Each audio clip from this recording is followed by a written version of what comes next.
Welcome to the first programme in a new series of Real Gardens. As usual, we're going to be working with a varied group of enthusiastic amateurs and watching their progress week by week. But this is not about a quick fix, and although I hope we're going to be sharing their successes, it is about the reality of gardening at home. And there just might be a few failures on the road as well. This week, Anne-Marie Powell is in rainy Stockport, training a young couple to be lumberjacks. I'm not coming back here again. Emma! Do you want to properly pass through here? Yes, I do. Carol Klein is with a planterholic, fighting her way through a suburban jungle in Suffolk. And I'm in a vast Norfolk garden, helping a woman with hugely ambitious plans. Appreciate the view.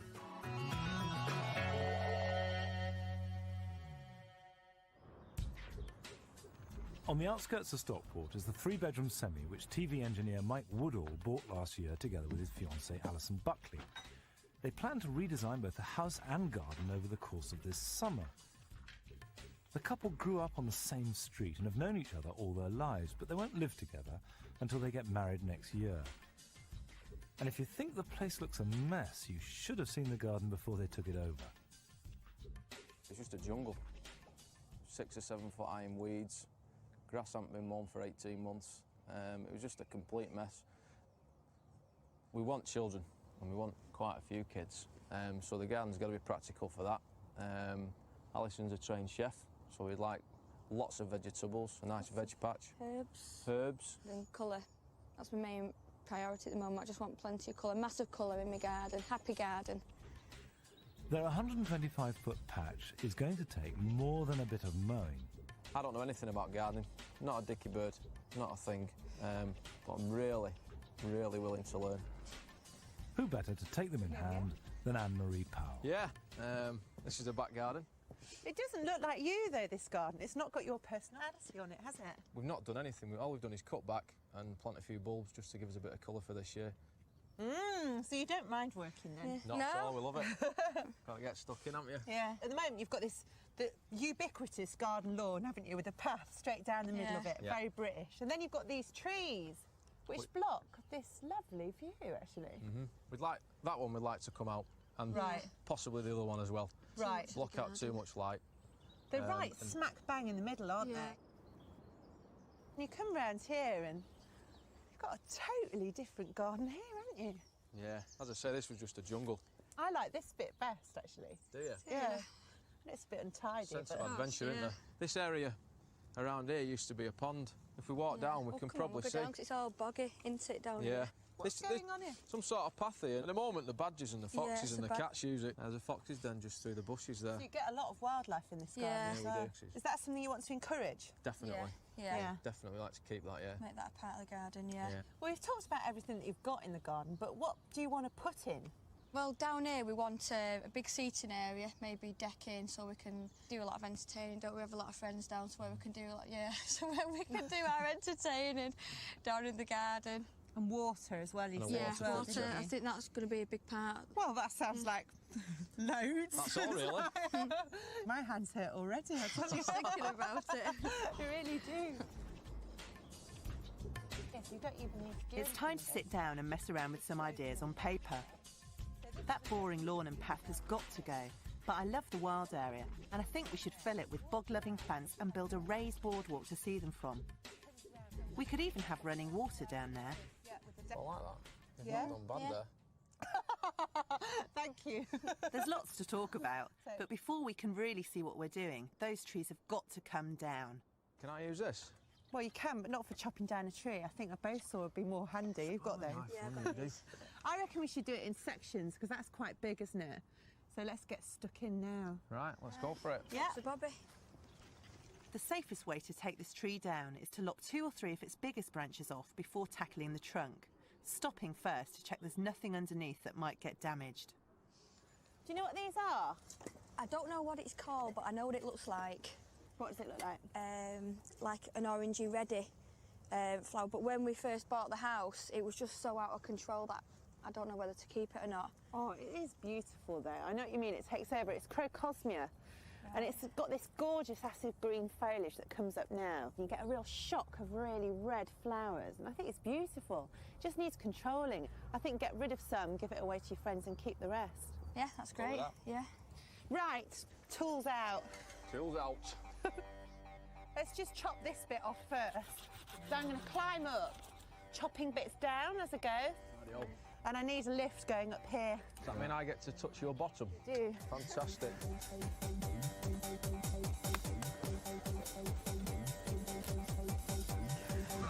This bit. 1, 2, 3. We're wrapping rope around the first big branch to come down so that I don't have to cut it all the way through. With the ropes, we can use our weight to snap it, and we'll have a bit of control over which direction it falls in.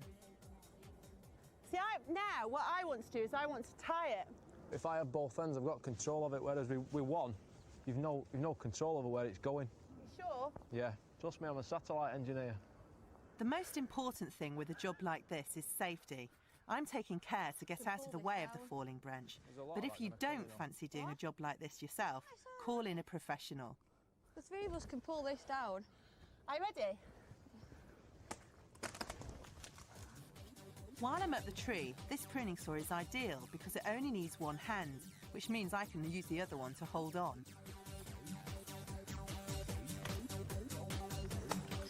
Hey! Don't you reckon that now we've got most of that down, we'll not bother with the third branch, just get it done? Get it down, especially with the weather being so bad. I know, I just want to get it finished and over with because it's horrible, isn't it? Yeah, come on. Right, that side. We're making the first cut at an angle on the side of the tree facing up the garden because that's the side we want the tree to fall. Yeah. Are you ready? You're going to start, or shall I? Yeah, right, ready? Then we cut downwards to make a wedge, which we'll knock out later to make the tree fall in the right direction. We also have to make a cut on the other side, but not all the way through.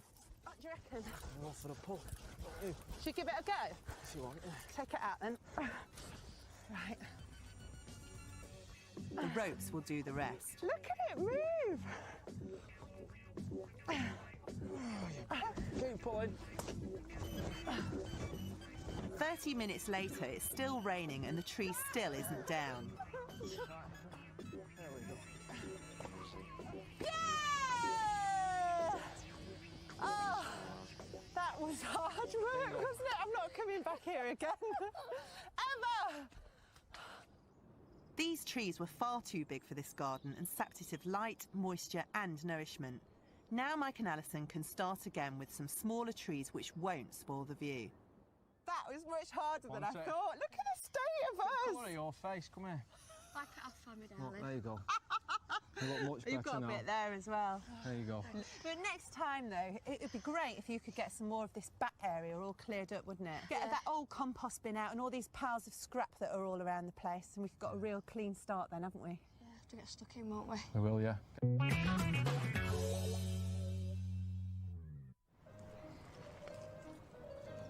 The Jacqueline family are all keen gardeners.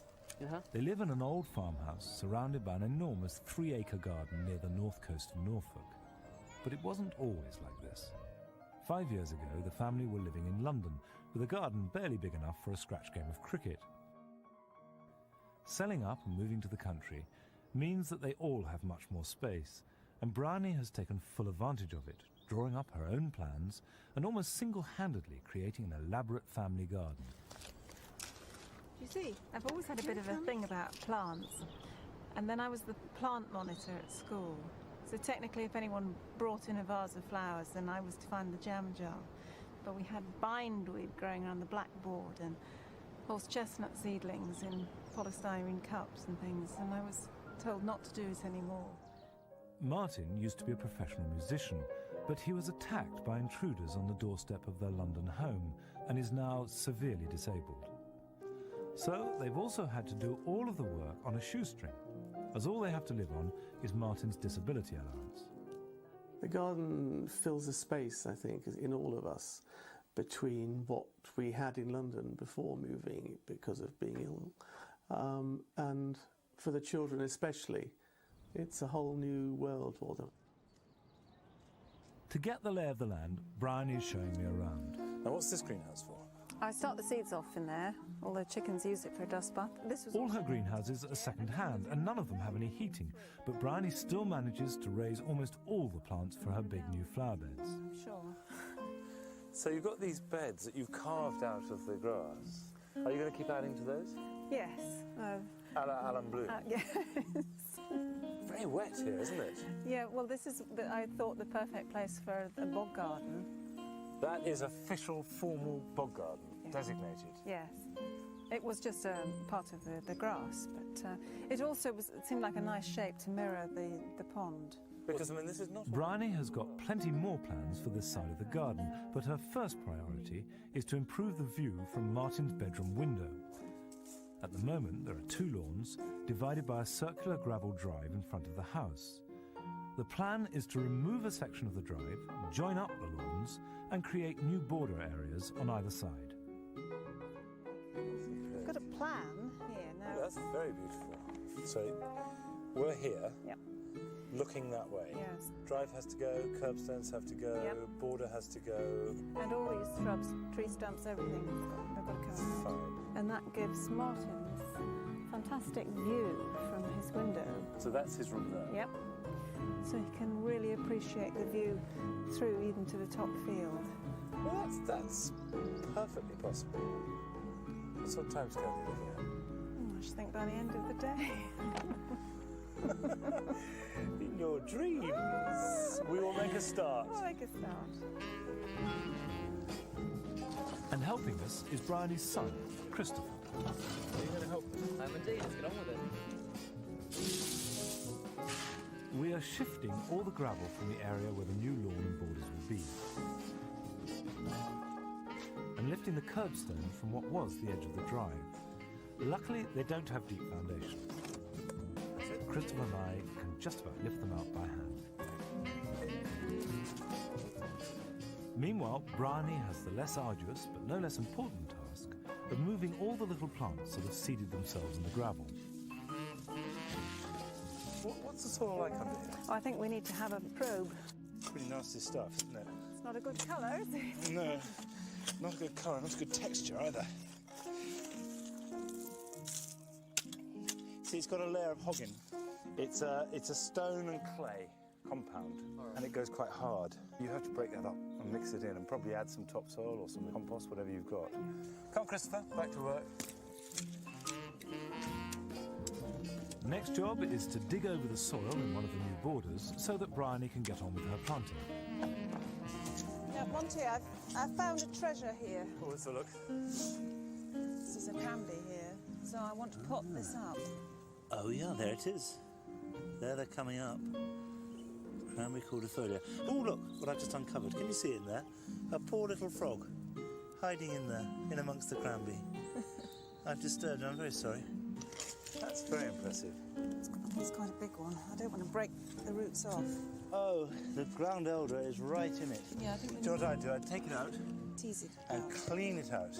Wash it under a tap. See there, that's the root. And they're whoppers. I mean, it's nicely established, isn't it? But, there you go, look at that. That's the enemy. And if you left that in, it would totally swamp it, and you'd never get it out. True. That is enough to infest a garden. Ground elder roots will come away easily with a good soaking under the tap, and the best way to get rid of it is to bin it or burn it. Bryony has chosen mushroom compost to work into the new border, as it's cheap and not too rich for her hardy plants which are used to the dry Norfolk soil. I think that if you don't work your soil yourself, you never really understand it at a visceral level. That's one of the reasons I don't like no-dig gardening. Yeah. Because, to me, no-dig gardening is like no-cook cooking, you know? It's half the point of it is to get to know your land, get to know your backyard. Bryony is going to have to finish this job long after I've gone, but at least we made a start on transforming her front garden. We must get this cranberry in today.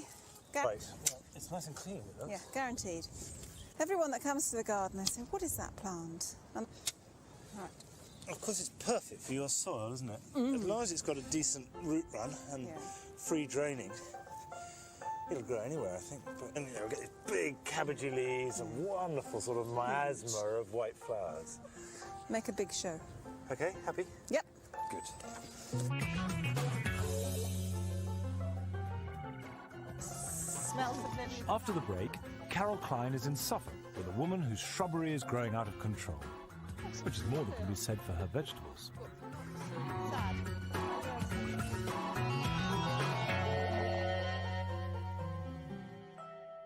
Welcome back. Now, cowslips are one of my favourite plants, and if you're lucky enough to have them in the garden, you can increase your stock really easily. Now, we've got a clump there, and that can be divided. But also, if you look there are little seedlings growing, and some more down here that are perfect size for just digging up and potting on. Just dig them up carefully. And there's just one there, and you can see it's got quite a nice root system there.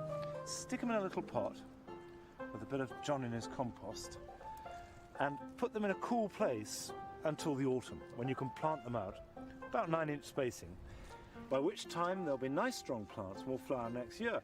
And by doing this, you're getting plants for free, you're increasing your stock of plants, and I don't think there's anything more pleasurable in the whole of gardening than propagating from your own stock. Now, we're off to Felixstowe, where Carol Klein's first real garden of this series is a jungle belonging to a plantaholic. Diana Harold lives alone in the suburbs of Felixstowe. She was married at one time and has 3 children who've long since grown up and left home. 5 years ago, Diana moved to her present home only a few hundred yards from the sea, where a once beautiful garden had become completely overgrown. She's cleared the worst of the undergrowth, but it still constantly threatens to overwhelm her. Diana retired last year after many happy years teaching at a local school, and now she's got much more time to look after her garden, which surrounds the house on all 4 sides. But she still needs help, clearing the undergrowth, sorting out some of the more muddled planting, and finding a home for the scores of plants which she just can't seem to help buying. If I go out for a jar of coffee, I come back with a jar of coffee and a plant. I just can't leave them alone. Unfortunately, the garden isn't quite ready for all of them. That's why they're here, standing, looking lovely, but not in the garden yet. Diana is taking Carol Klein round the garden, and Carol can see straight away that the whole of her woodland area needs a lot of sorting out. This is a jungle. Yes, it is a jungle. If you come past this bay and through here, yeah, I really need a walkway all the way through this shrubbery, because in the summer you just can't get through it. But you're going to have to make some serious choices. I mean, right here you're going to have to decide which is to go, your acanthus or your orchida. I know which one I want it to be. I have got to keep my acanthus, because in the summer you can see from the old dead stems that the flowers come right up, and they're beautiful. Yeah, absolutely beautiful. So this... Yeah, I don't like it anyway. Yes, has it all got to go? No, we can just give it a really severe chop. A haircut. And then we can get through. Go on, forge ahead. Lovely. And here, got a wonderful clump of snowflake. Oh, yeah. Yes? Yeah, Leucodia mistivum. I'll take your word for it, but I like to call it snowflake. Yeah, why not? Yes. It's really beautiful. Look at all these flowers to come. I know, very pretty. I have got another clump further down the garden. Yeah. That needs moving. Diana's got lots of lovely plants, but they've all been left to their own devices for so long that a lot of them need cutting back or lifting and dividing. So we'll make a start with a clump of snowflakes by the bonfire side. A clump of leucodium in question. Yes. They are congested, but they're still flowering quite well. Yes. They'd just be so much better if separated. And this is a jolly good time to do it. Yes. Even though it's flowering? Yeah, I mean, it's a shame, because you'll lose the real beauty of the clump, but you've got others, haven't you? Oh, absolutely, yes. And you've got to move these sort of things in the green. Yes. You know, they've got to be in growth. Look at that. I wonder how many are there. Good gracious. Is it all right to take the soil off? Yeah, it's better to take the soil off and expose the individual bulbs. Fantastic fat bulbs. They are. Aren't they beautiful? Yes, that's what happens when you live on a bonfire. We've split up the clump into separate bulbs, Yes, and we're we'll going put to them up replant them on the edge of the woodland. Is the soil going to be as friable and easy here? I think this bit should be all right. Where do you think? Round here first? Yes, and some round the back. Because you've got very sandy, light soil, really, haven't you? Yes. Yeah, you want to make the hole nice and deep.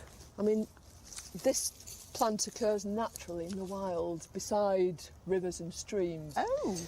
So it likes quite nice, damp soil, really. They do grow well all over the place. All over the garden they grow beautifully, yes, so we should be okay, as long as I water it in. Water them in and then also retain the moisture with a mulch later on, you know, just mulch them with some good leaf mould or some old compost. Yes. Come on then. Going to have a go?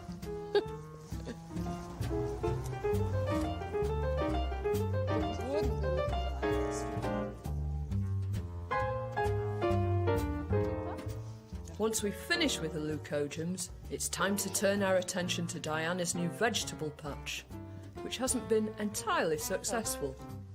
What's happened to your sprouts? Yes. Right. They've all blown, haven't yes. they? They've all opened. They were. They are very sad. Did they go in rather late? I don't think they were over late, but they certainly haven't done well. And have you planted anything yet? You've got some.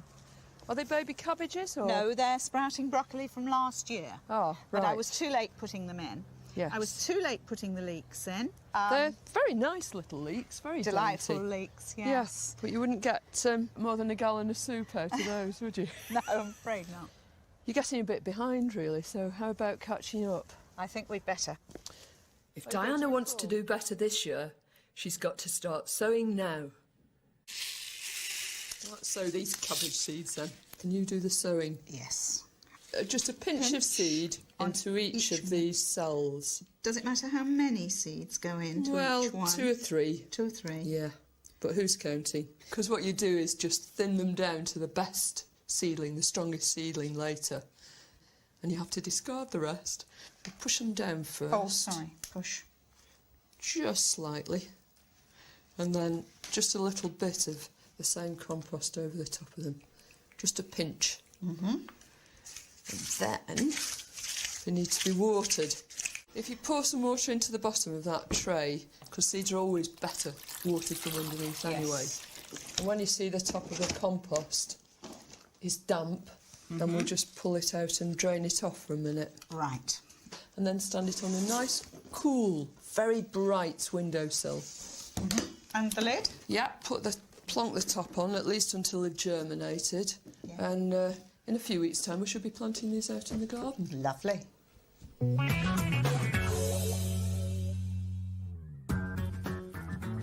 Next week, Carol is going down to Devon, where she joins a couple of police officers who lead a double life as passionate gardeners. Anne-Marie is visiting a young mother who wants to transform her back garden into a children's paradise. And I'm back with Bryony here in Norfolk, continuing the good work. I'll see you then. Bye-bye.